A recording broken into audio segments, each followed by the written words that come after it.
Prep Test 64, Logic Game 4, question 22 asks us, if G is placed on the top shelf, which of the following could be a complete and accurate list of the books that are placed on the middle shelf?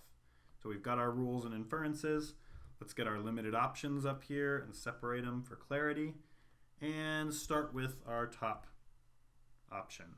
If we place G on the top shelf, that requires K and O to fill the remaining two places up here, and thus L and H are on the bottom shelf.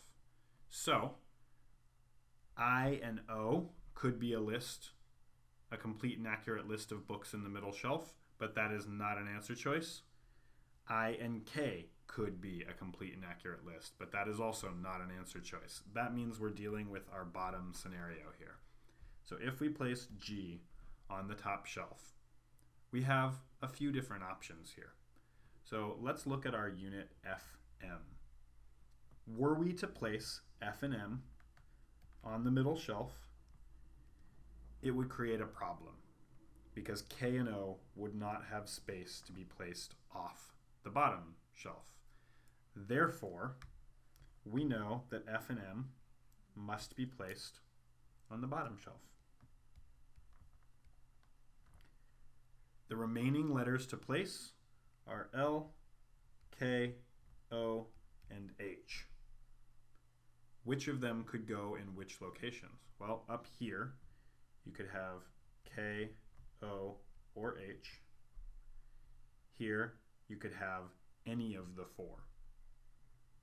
Down here, you could have L or H. So let's look at these answer choices one at a time and see which of them fit. First of all, we know we have 3 books, so A and B are out.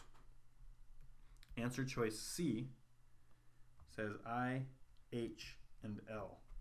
Well, if we place H and L there, we only have K and O left, and one of them will get stuck down here.